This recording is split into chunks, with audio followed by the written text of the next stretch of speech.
He was reborn, and rushed to defend the girl who once burned me with a cigarette. But I was reborn too. And this time I didn't cry. I dragged her face into a toilet, called the cops myself, and watched their empire collapse. There's something almost poetic about the way pain wakes you up. It strips away the fog, rips through illusions, and forces clarity. The burning end of Belle Monroe's cigarette touched my skin with a hiss, right above the wrist, and for the first time in a long time I smiled. Because this time I was ready. This was the same restroom. The same girl. The same pain. But I wasn't the same Ivy anymore. You really thought you could crawl back into Nathan's life? Belle sneered, grinding the cigarette deeper as the scent of smoke filled my nostrils. Just because Eleanor Hale took pity on you? You're still trash. Her voice dripped with mockery, but I wasn't listening to her words anymore. My pulse was steady. My body felt alive.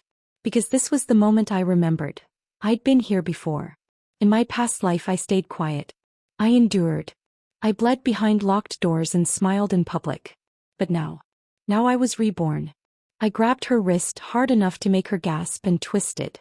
Her smug expression shattered as she let out a startled yelp. What the hell? I stepped forward. My feet were steady. My voice calm. You said no one would come, right? What? She blinked, confused and scared.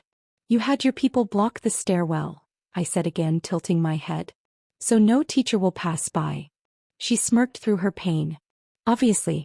I always cover my tracks. Perfect. In a blink, I dragged her into one of the restroom stalls, slammed the door shut and shoved her toward the toilet. You've lost your damn mind. Her shriek was cut short as I dunked her head into the toilet bowl. The water splashed. Her heels scraped against the floor. She thrashed like a wild animal. But I didn't let go. All I could hear was my own heartbeat. Not rage, clarity. Not revenge, justice. Belle Monroe had tormented me for years. Slapped me, poured acid into my water bottle, stuffed razors into my pencil case, stalked me after class, and destroyed every little pocket of safety I'd ever built in this school. And in the end, he got away with it. Practiced. Celebrated. Married into the family I had given everything to. But not this time. I pulled her head out for a second. Her soaked hair clung to her cheeks, mascara running down like black rain. He tried to scream. I shoved her back in. Her screams turned to gurgles. When I finally let go, she collapsed onto the tile floor, coughing and gagging. I crouched beside her. Still think you're untouchable? You're crazy, she gasped, trembling. I reached into her pocket and pulled out the cigarette pack and lighter. Bright red. Just like I remembered. My hand curled around it tightly. I'm going to report you, she sobbed. You'll get expelled. My mother will make sure of it. I grabbed her hair again and yanked her to her feet. Go ahead and report me, I said coolly. But remember this, so long as I'm in this school, every single day will be like today. Your words, remember? You said that to me. When you dragged me behind the gym and carved your name into my notebook. Her face went pale. I shoved her away hard enough for her to stumble. She scrambled out of the stall, wet, humiliated, shaking. And gone. I stayed where I was. My chest was rising, falling. But I wasn't finished. I turned, looked at the rusty old pipe on the stall wall, and slammed the side of my head into it. Pain exploded behind my eyes. Blood trickled past my eyebrow. I welcomed it. I staggered back against the wall and took out my phone. The screen blurred slightly as I dialed. Emergency services, the operator answered calmly. What's the nature of your emergency? I'd like to report a school assault, I said, my voice quiet but clear. Springvale High. Girls' restroom, science building. Are you safe right now? Yes, I said. But I'd like the principal and police present when I give my statement. And I have evidence. I ended the call. Then I dropped the cigarette pack on the floor, let the lighter fall beside it and took one final breath. My arm throbbed from the burn. My head pounded from the impact. And my uniform was soaked from the broken pipe behind me. But my heart, steady. 15 minutes later, my homeroom teacher stood beside me, clutching my shoulder as we walked slowly down the hall toward the principal's office. My hand was bandaged and in a sling. The school nurse had cleaned my wounds but said I'd need a hospital visit and an x-ray. That was fine. I needed the documentation. As we turned the corner, I heard shouting inside the office. She assaulted my sister. Nathan Hale's voice boomed from behind the door. Of course. I knew that voice like the back of my hand. I had heard it in boardrooms, at galas, on wedding nights, and during my miscarriage in the sterile, silent hospital room. That voice never came for me. Never fought for me. And yet here he was in this timeline screaming for her. She's dangerous, he shouted. Expel her. I don't care what excuse she has. Brielle is the victim here. A sharp laugh nearly escaped me. The irony was nauseating. The teacher opened the door slowly and helped me inside. The first thing I saw was Brielle, curled dramatically in Nathan's arms, sobbing. Her soaked clothes clung to her body like cellophane. Her hair, wet and tangled, dripped onto his shirt. And Nathan held her like she was made of glass. His jaw clenched. His eyes red. As if this was some tragic love story. As if I were the villain. Across the room Eleanor Hale sat, dressed in flawless ivory, pearl necklace gleaming. Her eyes landed on me and for a split second her expression changed. Shock? Disbelief. I gave her a small nod. Mrs. Hale, I said politely, stepping forward. I'm sorry we have to meet under these circumstances. She stood quickly and approached me. Her gaze moved over my injuries. My swollen wrist, my bruised temple, the cigarette burn visible just under my torn collar. What happened? She asked, voice colder now. I bit my lip. Hesitated. Then, Brielle cornered me in the restroom after school. She made sure no one could come. Then she attacked me. She's lying. Brielle shrieked, flinching as if I'd struck her. She hit me first. Look at me. I'm soaked. I tilted my head. That's because you shoved me into a pipe and it burst. The water sprayed everywhere. The room fell into silence. I looked down. She burned me with a cigarette. Tore my shirt. Called me names I'd rather not repeat. Madeline, is this true? Eleanor's voice wasn't motherly. It was sharp. Brielle's face turned pale. I didn't mean to. My eyes flicked to the corner of her pocket, where the outline of that same red cigarette pack peeked through. And so did Eleanor's. She stepped forward and without a word, reached into Brielle's pocket and pulled out the soggy pack. The lighter fell to the floor with a soft click. The silence was thunderous. You still want to lie to me? Eleanor asked, low and dangerous. Brielle's lip trembled. You're taking her side? Apologize to Ivy, Eleanor said. Brielle's eyes filled with disbelief. You slapped me. For her. She's not family, Nathan said suddenly, standing. Brielle is. I didn't speak. I didn't need to. The knock on the door came just then. The police. I turned, stepping away from them all to greet the officers. Thank you for coming, I said smoothly. The school has surveillance. I believe it will show what happened. And then without looking back I stepped aside and let justice walk in. The real show.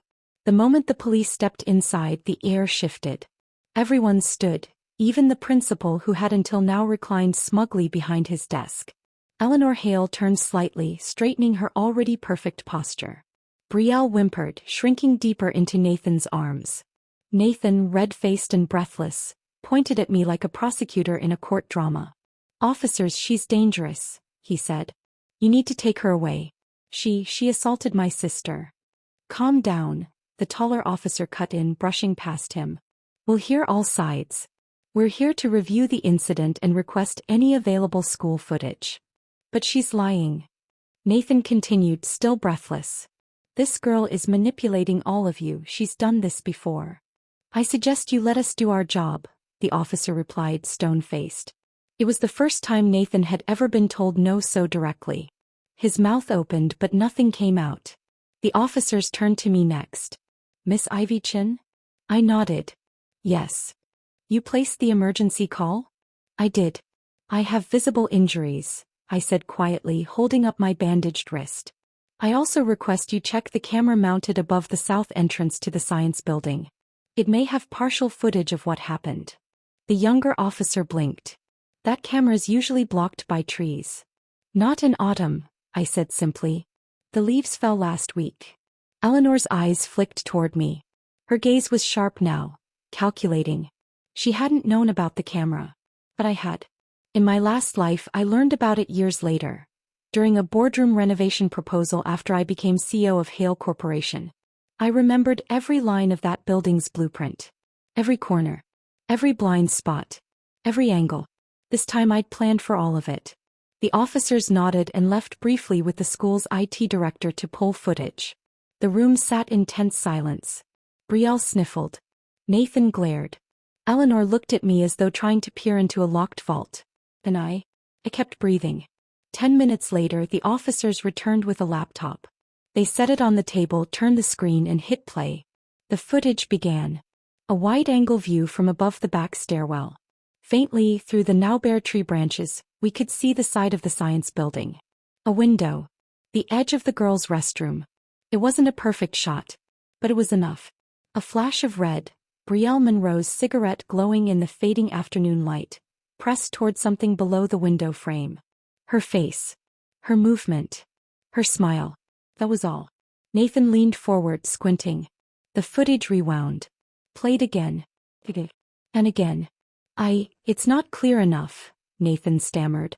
That could be anything. It doesn't prove she. Let me finish, the officer said firmly. He pulled out a clear Ziploc bag. Inside it, the cigarette pack and lighter I'd returned to the floor. Both were recovered and labeled as evidence. Fingerprints, the officer said. Saliva. It's all here. We've already got a partial trace. Brielle's prints are all over the cigarette butts retrieved from the scene. But she's not the only one who smokes, Nathan argued weakly. The officer raised an eyebrow. Also, security footage showed 3 girls positioned at both stairwells during the time of the incident. All 3 admitted they were stationed there by Miss Monroe. Eleanor stiffened beside the principal. Brielle let out a sob. They're lying. They're jealous of me. You think me, would need to station people just to get a girl alone? I was defending myself. She dunked me into a toilet. She did what? Eleanor hissed. She assaulted me first. Brielle screamed. You're all falling for her act. We've taken statements, the officer said calmly. And one of your accomplices mentioned another incident last year involving a girl from class 4. Name, Mei Zhang. I looked up sharply. She tried to jump off the roof, the officer continued. The same group of girls admitted Brielle orchestrated an assault after Mei was teased by Nathan for her appearance. Miss Monroe apparently viewed it as a betrayal. Gasps rippled across the room. Even the principal, who had long danced to the Hale family's tune, looked stunned now. You're saying, Eleanor began slowly, that Brielle had a history of doing this? Multiple incidents, ma'am, the officer confirmed. And now we have corroborated statements from victims and witnesses. Nathan staggered backward as if someone had struck him.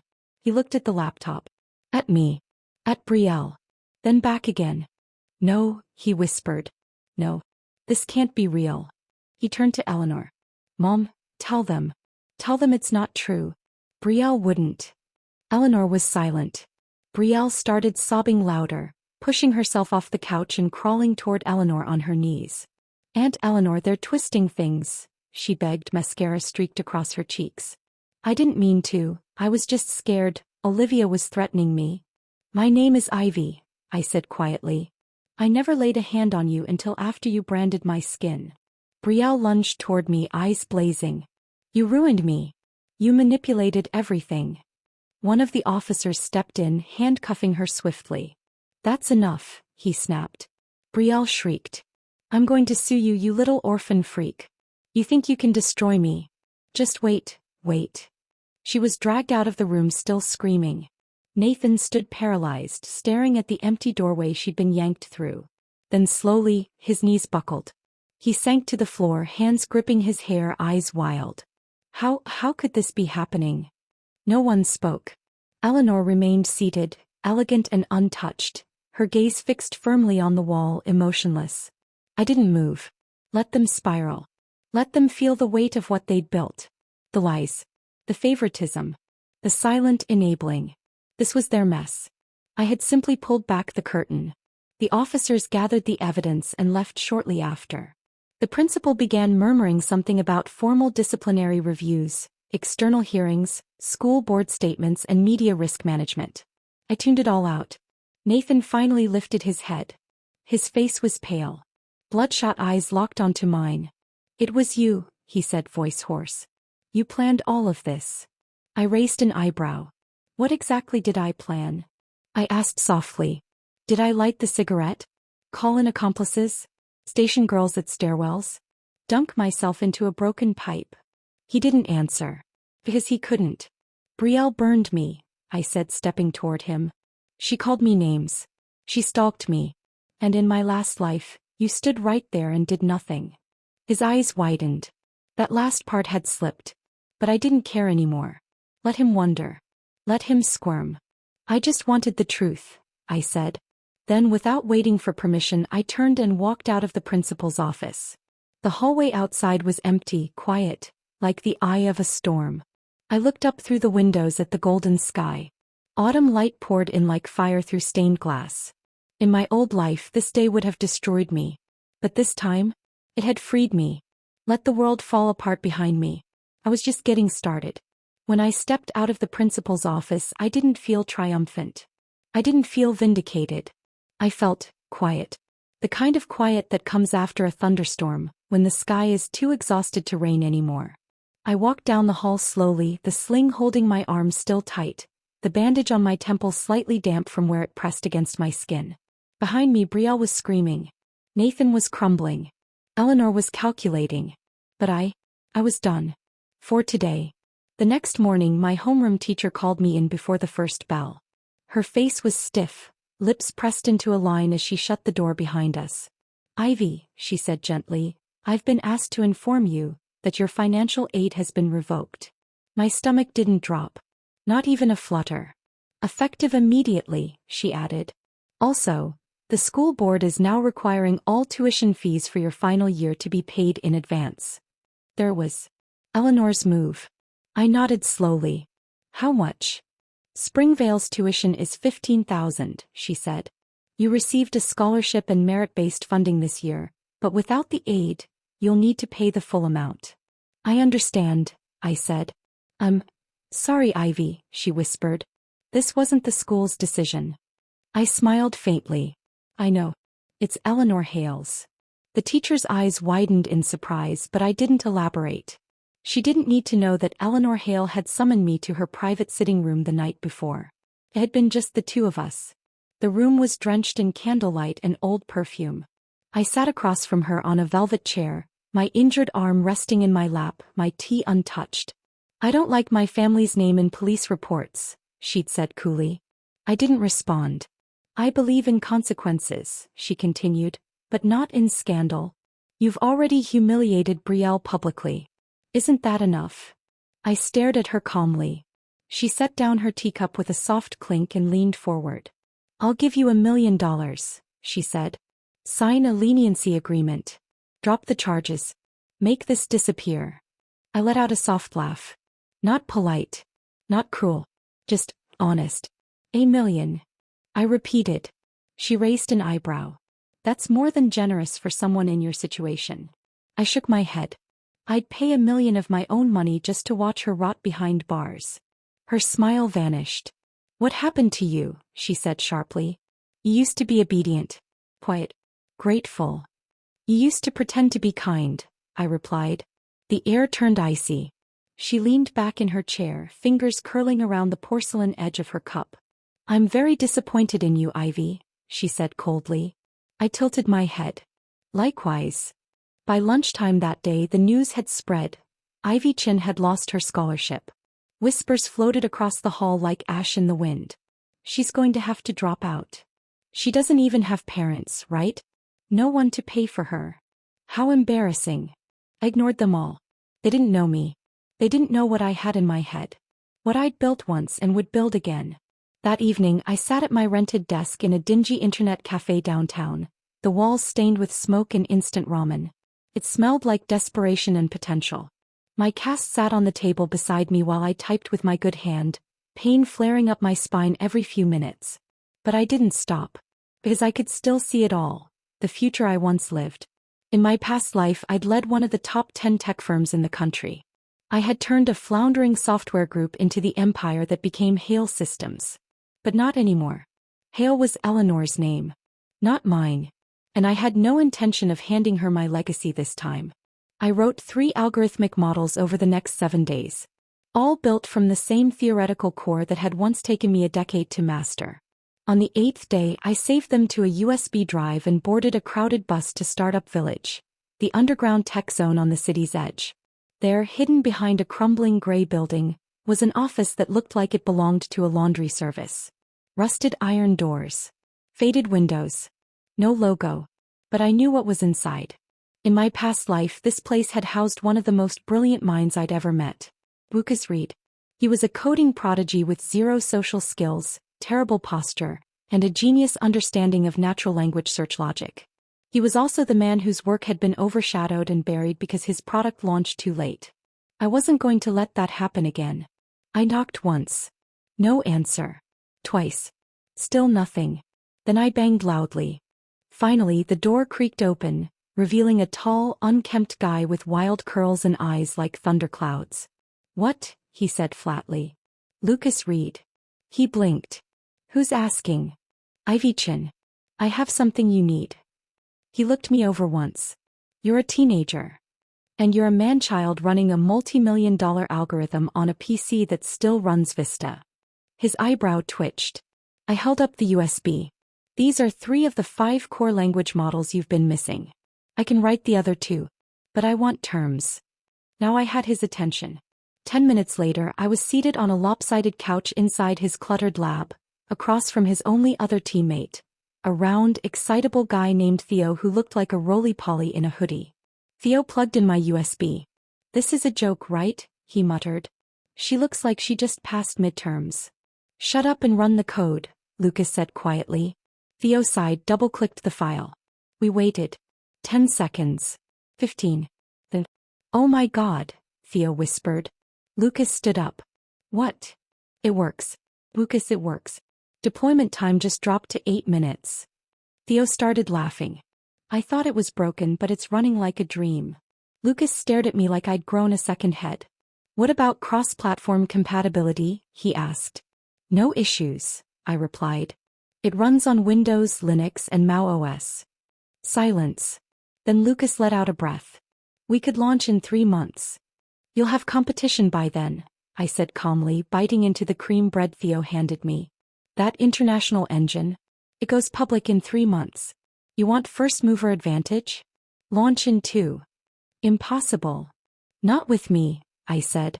Lucas folded his arms. "And your terms?" 5,000, I said. Theo choked on his soda. "You want what?" Lucas frowned. 5,000 yuan? I shook my head. "Cash. By tonight." Theo looked horrified. "Do you think we're minting bills in here?" Lucas studied me. "Why cash?" "Because Eleanor Hale just cut off my financial aid," I said. "And tuition is due tomorrow." He said nothing. Then nodded. "I'll transfer it. But if you're lying..." "I'm not." 2 hours later, I held a thick white envelope in my hand. And just like that, I was no longer cornered. I had bought myself time. I had bought myself freedom. And for the first time in this life, I walked down that alley with money in my bag, software in my brain, and a plan in motion. The bank smelled like ink and old money. The security guard looked up with barely disguised suspicion when I walked in with my cast and dusty hoodie, flanked by a tall man in a hoodie that had more coffee stains than fabric. Lucas didn't care. He moved like someone who belonged in every room, not because of confidence but because he never bothered to ask for permission. "You sure this is enough?" he asked, standing behind me at the teller window. "More than enough," I said. He didn't look convinced. "You're still a minor. They may not let you open an account alone." "I'm not alone, am I?" I said. They got a small smirk from him. The teller returned. "Done. The account's active. Here's your card. And this is the withdrawal you requested." She handed me a fat white envelope. Lucas glanced down at the 5,000 yuan in crisp bills, fanned and rubber-banded like a gang offering. I turned to him. "Thanks for the ride." "You're not walking home with that," he said flatly. "Where do you live?" "It's not far." "Don't care. I'll drive."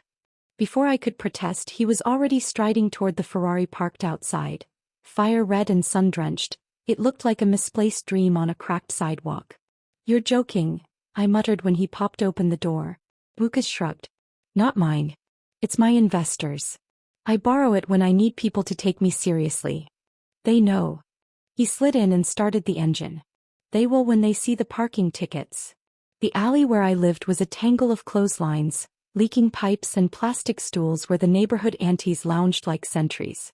As we turned the corner, every head swiveled at once. I sighed.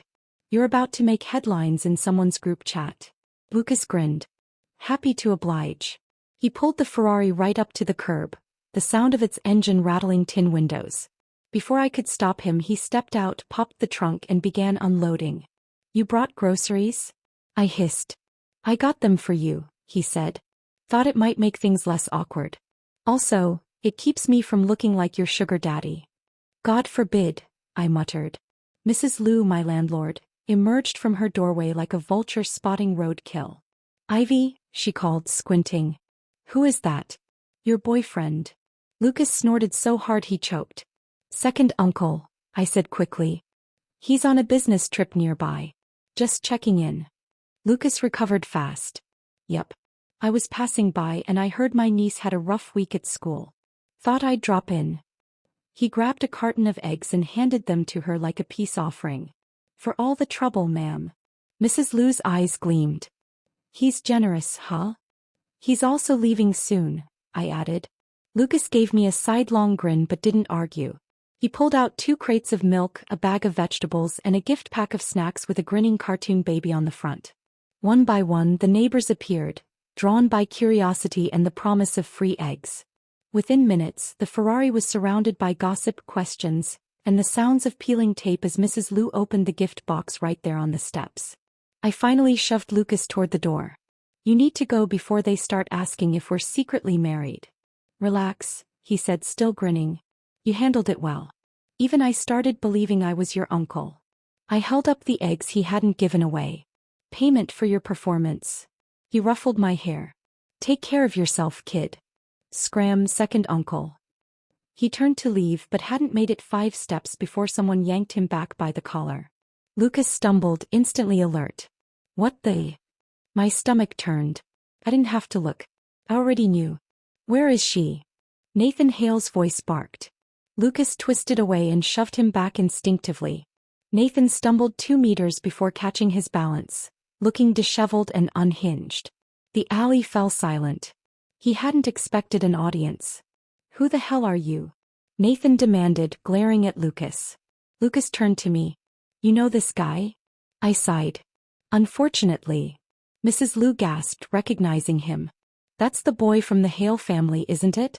Ivy, what's going on? Nothing, I said smoothly. Just a misunderstanding. Nathan's eyes swept over us, landing on the 100 yuan bill Lucas had just handed me for groceries. His face twisted. Who is this man? He roared. Are you living with him now? Is this why you're ruining everything? None of your business, I said sharply. It is my business, he snapped. My mother paid for your education. You think you can just take her charity and flirt with strange men? I stepped forward. My voice dropped. Say that again. Nathan opened his mouth, but I held up my hand and turned to go inside. When I returned a minute later, I held a small envelope, plain and sealed. I walked straight to him and shoved it into his chest. He caught it, confused. What's this? Receipts, I said. 3 years tuition. 1,000 per year in aid. Interest included. He opened it. 15 crisp bills. I met his gaze squarely. We're done, I said. I don't owe you. I don't owe your mother. I don't owe any of you. Nathan's throat bobbed. The crowd watched in stunned silence. This is about revenge, isn't it? He whispered. You're doing all this to hurt me. No, I said calmly. I'm doing this so you'll never be able to hurt me again. And with that, I turned and walked into my building, letting the door slam behind me. Later that night, I sat cross-legged on my thin mattress, counting coins and ramen packets. Outside, the alley buzzed with speculation. Inside, my heart buzzed with something else. Not joy. Not peace. Purpose. The kind that couldn't be bought with tuition or tamed with bloodline. Let the Hales burn. Let them throw their money in tantrums. I had my own fire now. And I had only just lit the match. The first thing I noticed when I stepped into the classroom again was the silence. Not the respectful kind, The anticipatory kind. The kind people hold before a punchline they're too afraid to deliver out loud. I walked in with my head held high, my cast still on, my uniform freshly pressed, and a paper bag of warm bread rolls clutched in my good hand. Brielle Monroe was already at her desk. I wasn't surprised. Eleanor Hale hadn't shown up to court. But she'd clearly pulled strings to get her darling back in school on bail. Brielle looked paler than usual. Her makeup couldn't cover the swelling under her eyes or the weight she'd clearly lost. But the smugness, still there. She leaned in to whisper something to the girls beside her. They snickered. Then, loud enough for the room to hear, she said, "My brother saw her getting out of a man's Ferrari. She looked real cozy with him." "Oh my God," one girl murmured. Another giggled. Maybe she got bored of playing the poor orphan card. "She's such a fake. I bet she's been doing this for years." Whispers spread like ink through water.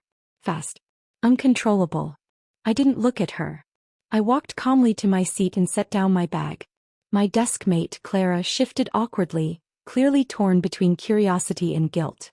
I didn't blame her. Brielle had ruled this classroom like a queen. Flawless, protected, untouchable. The kind of girl who destroyed you with a smile and made the whole school cheer for it. But now she was trying too hard to reclaim her crown. And people could smell desperation like blood. During break, I leaned back in my chair and took a long sip of water. Then very slowly I raised the cup in Brielle's direction and made a toasting gesture. Her eyes narrowed. I smirked and mouthed, "How does it taste?" Her face turned green. Then, to my utter lack of surprise, she gagged. Actually gagged. In the middle of the classroom. The sound echoed in the stunned silence. She stumbled from her desk and threw up in the corner wastebasket. Loud. Violent. Messy. The teacher walked in mid-gag, took one look at the scene and sighed. "Take her to the infirmary. You go with her. And someone clean that up." Two girls hesitated before dragging Brielle out of the room. No one else moved. No one offered comfort. They just stared. The teacher looked around, eyes dark. Then she turned to me. "Ivy, are you okay? Has she been bothering you again?" My brows lifted. This woman had spent 2 years pretending I didn't exist, even when I showed up with burn marks and missing books. Now suddenly I mattered. "I'm fine," I said. She nodded. "Let me know if that changes. This classroom is for learning, not theater." A stunned hush fell over the room. Even Clara looked shocked. The tide had shifted. And everyone could feel it. Later that day, I stopped by the teacher's office to pick up my registration form for the upcoming state-level academic competition. When I turned the corner, I heard them, Brielle's little court of admirers. But this time they weren't worshipping her. They were dissecting her. "You don't think it's weird? How obsessed she is with Nathan. She goes after every girl who gets close to him. My aunt said Brielle's not even really related to the Hales. They adopted her from some charity project when she was like 6. She probably thinks she can marry him. EW. That's disgusting. I wouldn't be surprised. You saw how she clung to him during the principal's office scene. Ivy didn't even cry when she walked in injured. But Brielle was howling like someone canceled her birthday party. They laughed. Loudly. I stepped back and walked around the other way, avoiding the confrontation. I didn't need to say a word. They were doing my work for me. At lunch, Brielle returned from the infirmary. Her face was pale, her lips cracked, her makeup gone. She looked like a ghost in a designer blazer. The classroom was louder than usual, deliberately so. Students made no effort to lower their voices. "I heard she's going to jail." "Yeah, my cousin works at the court. Said her case is being accelerated. She deserves it. Remember Ping Ping from last year? Brielle had her beat up just because Nathan joked about her once. Ping Ping. Meizhong. The quiet girl who nearly jumped off the roof. I wondered if she was okay now. If she knew that justice was finally moving. Brielle heard the whispers. She sat stiffly, her fork clutched in her trembling hand, her rice untouched. Then something in her broke. With no warning, she stood, marched to the back of the classroom and slapped a girl across the face. The crack echoed. The room went silent. The girl, a petite brunette named Lacey, stumbled, her hand flying to her cheek. "You!" Brielle screamed. "You're all liars. I see you. I hear you. I made this class what it is.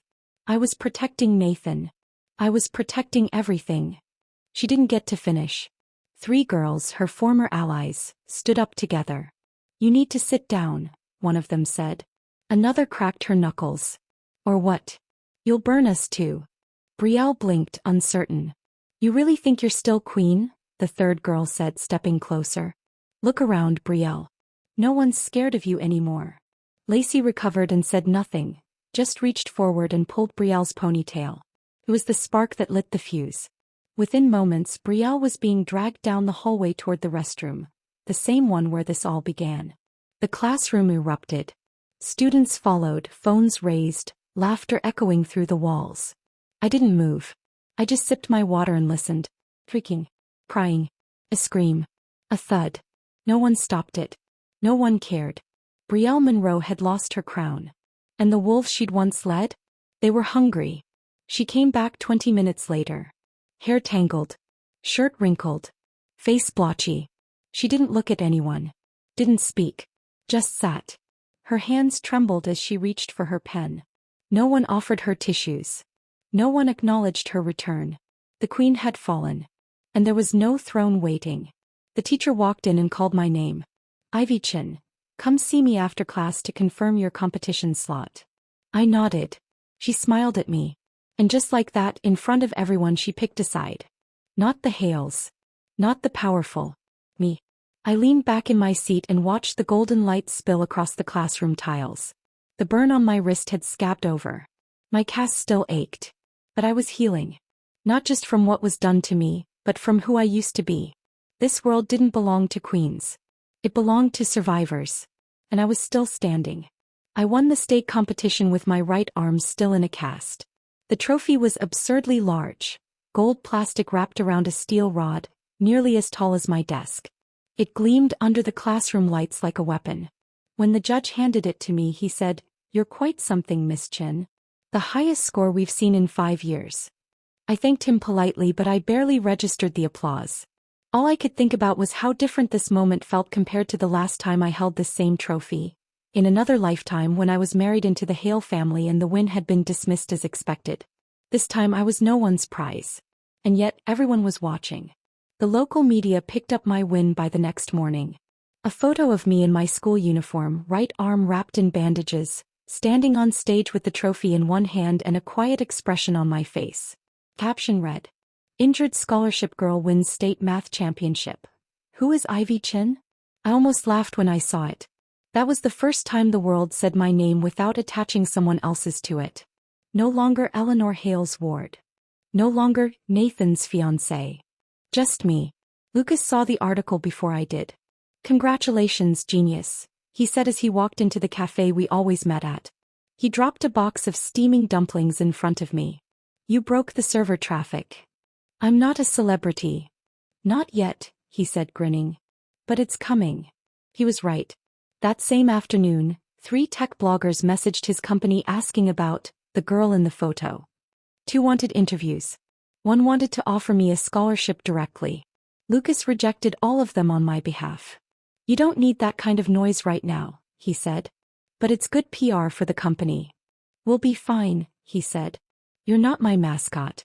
You're my developer. You wrote our core language model. I'd rather people discover that after we win." I stared at him for a long moment. He didn't flinch. He meant it. A week later, Lucas's company, now officially branded 11, held its official launch event. It wasn't flashy. No billion-dollar stage. No drones or models. Just a rented theater, 200 seats, and a projector that flickered slightly at the corners. Lucas stood on stage in a pressed shirt, hair still wild but clean. He didn't read from a script. He talked like a man who had waited years to finally speak in his own voice. And then halfway through he said, "There's someone I need to thank. Someone without whom this launch would have been impossible." He looked directly at me. In the middle of a lawsuit with a broken arm, she walked into our office with 3 algorithm models that changed everything. "Ladies and gentlemen, meet our youngest technical consultant." I didn't even hear the rest. The applause drowned him out. I stepped onto that stage in a wrinkled blazer and my school skirt. My cast still smelled faintly of paint from art class.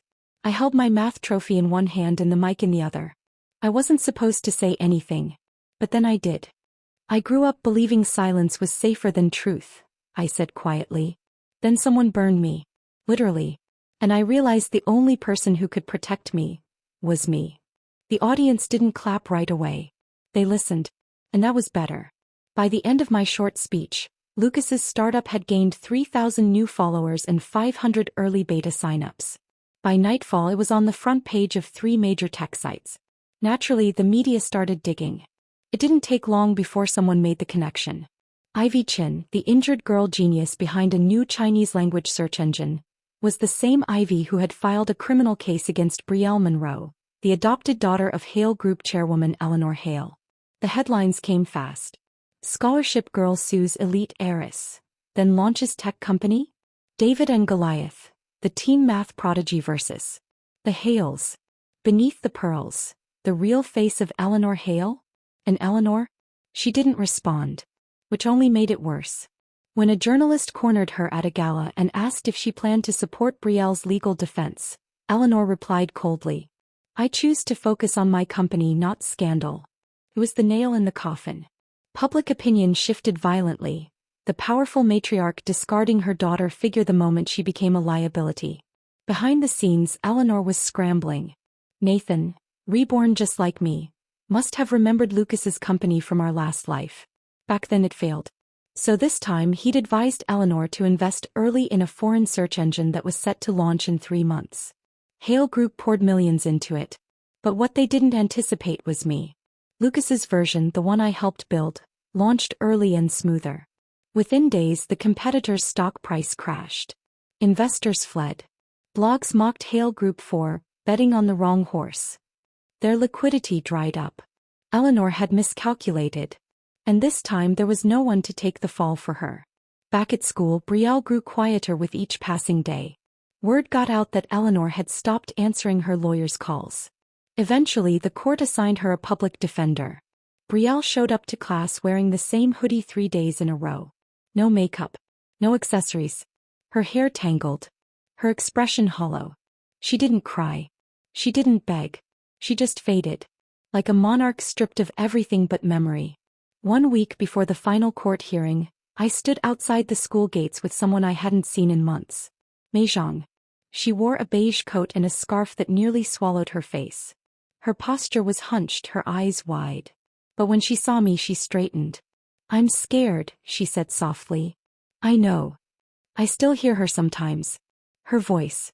Her laughter. She can't touch you anymore."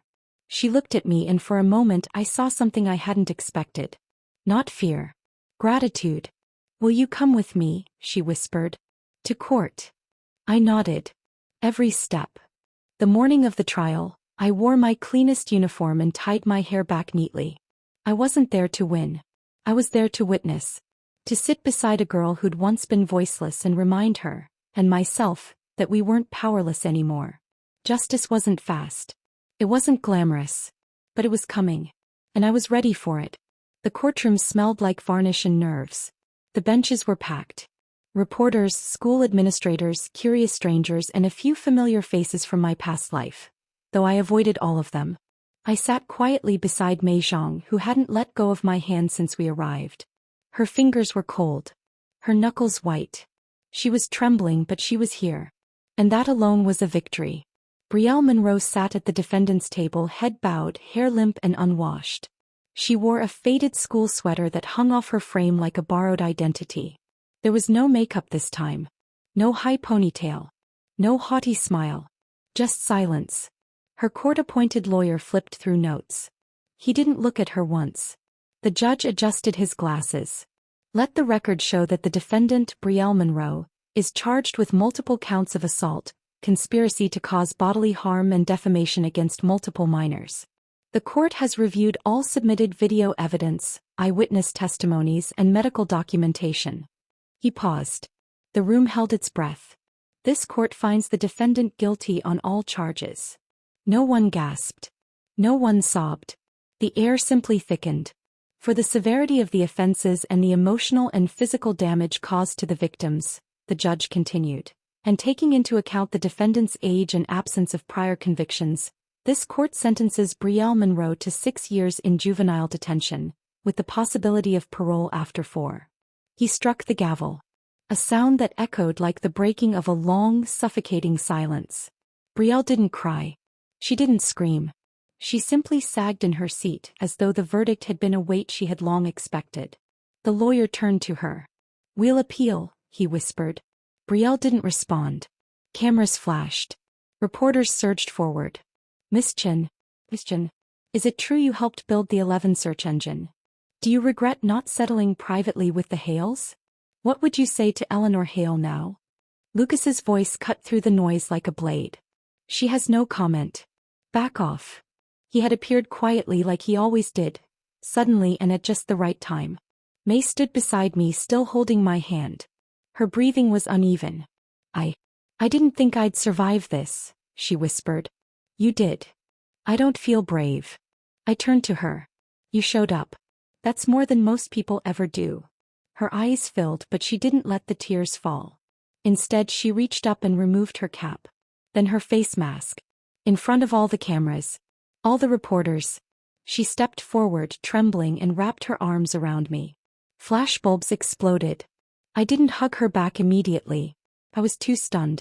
But then I did. And for the first time in months, maybe years, I felt something like peace. We exited through the back stairwell. The front was flooded with media and guards. The hallway was narrow, cold. Sunlight streamed in through high windows. And just before we reached the final landing, I looked up and saw it. A white sparrow, perched on the highest window pane. Its head tilted, its tiny eyes watching. Then it spread its wings and flew. The sound of its feathers against the still air was almost too quiet to hear. But I heard it. Freedom. Outside, the wind was sharp. Winter had come early that year. The trees had long shed their leaves. My breath clouded the air as I stepped into the sunlight, blinking hard. May stood beside me, holding a court-issued folder with trembling hands. She looked at me. You okay? She asked. I nodded. You. She smiled. Not yet. But I'm closer. We stood in silence. The courthouse loomed behind us like the ending of an old chapter. But I didn't look back. There was nothing left to revisit. Eleanor Hale hadn't appeared. Nathan hadn't shown up either. The empire they once built? Crumbling. The daughter they once protected? Gone. I hadn't cried during the verdict. I didn't feel victorious or righteous. I just felt empty. And somehow that was enough. Because the pain, the fear, they were finally over. We parted at the train station. May waved from the window as the carriage pulled away, her pale face lit by the soft yellow glow inside. I stood on the platform for a long time. Not moving. Not thinking. Just breathing. And then slowly I turned and walked away. My arms still in a sling. My heart still healing. But my soul, lighter than it had ever been. I didn't expect my name to trend. Not after a courtroom verdict. Not after months of silence. Not after everything that had already been said, twisted, gossiped, and repackaged. But there was #IvyChin. Right beneath it. The girl who took down the Hales and built a tech empire. I stared at it for all of 5 seconds, then turned off my phone. Because I hadn't done it for a hashtag. I'd done it so I could sleep at night without hearing my own scream echo in my head. 2 weeks after Brielle's sentencing, Lucas walked into our shared office, slapped a folder down on my desk and grinned. Sign it. What is it? Proof you're not just some intern with genius code, he said, shoving a pen into my hand. I'm making you a partner. I stared at him. Inside the folder were legal documents. Official, notarized, and shockingly generous. 20% equity. Co-founder title. Patent co-ownership on our core search language model. The one I'd built from memory. Lucas. Don't get weird about it, he said. You already built half of this company. I'm just putting your name on it. I read the first page again even though I'd memorized every word. You're serious. He leaned against the desk. Deadly. And before you say you don't need it, let me stop you. You do. Because this is how we rewrite history. Investors flooded in after that. The courtroom trial hadn't hurt us. It had elevated us. We weren't just a scrappy startup anymore. We were a movement. A rebellion. A symbol. IvyChin, the girl with the broken arm and sharp tongue, had sued her elite abuser and built something better. It was the kind of story media loved. Which is exactly why I started turning down interviews. And sponsorships. And university ambassador offers that wanted to slap my face on their brochures as some inspiration bait girl who made it. I wasn't a brand. I was building something real. And I didn't owe anyone a sound bite. Lucas, bless him, handled the firestorm like a seasoned PR director. She's busy coding, he told every journalist who came knocking. She's focused on the next release. She's 17. Leave her alone. Meanwhile I worked. I built plugins, designed user pathways, wrote test scripts in 3 languages, and helped onboard our first major clients. The office we rented downtown had just enough space for 5 desks and a coffee machine that sputtered more than it brewed. But the first time I walked in and saw a nameplate on the glass that read, Ivy Chin, co-founder 11 Tech. I felt something crack and settle in my chest. Like I'd finally come home. Hale Group collapsed gradually, then all at once. Their international search engine investment nosedived. The stock plummeted. Shareholders revolted. Eleanor tried to delay the fall with staged press conferences and token partnerships, but the damage was irreversible. One afternoon a reporter sent me a clip, Eleanor stepping down as chairwoman of Hale Group after 37 years. She didn't look defeated. She looked distant. Like someone watching a building burn from behind glass. Nathan didn't appear with her. But he surfaced a week later, caught by paparazzi in a subway station, disheveled, dressed in a wrinkled hoodie, face drawn. He didn't speak to the cameras. Didn't look up. He just waited for the train. As though time might carry him backward. I received a letter the next day. Thick cream envelope. No return address. Handwritten. Inside only 3 lines. I was wrong. I see that now. I'm sorry. No signature. No requests. Just ink and silence. I read it twice. Then with no hesitation I dropped it in the ashtray beside my desk. Lit a match. And watched it burn. Later that evening a journalist found me leaving the building. He had a camera slung over one shoulder and a notepad in hand. His eyes were tired but curious. Miss Chin, he said. One question. I stopped. He hesitated. Do you think this was all a revenge? I thought about that. About Brielle in court. About Eleanor's silence. About the sparrow flying free. No, I said finally. It wasn't revenge. He raised a brow. I simply stopped being silent, I said. And the world couldn't handle the noise. The next morning I arrived at the office before anyone else. The windows were fogged with winter breath. The radiator hummed in the corner. The city outside was still waking up. I walked to my desk. My nameplate caught the early light. On the wall beside it, blueprints for our next launch were pinned like a battle map. Sketches, algorithms, colored wires crisscrossing potential markets. This was my kingdom now. Built not on marriage or bloodline, but on knowledge. On defiance. On grit. Lucas arrived minutes later, yawning, holding 2 steaming cups of tea. He handed me one. No coffee? I asked. You always burn your tongue. Fair. We sat in silence, sipping tea, watching the screens light up one by one. I forgot to ask, he said eventually. Any plans now that you've crushed a corporate dynasty? I looked out the window.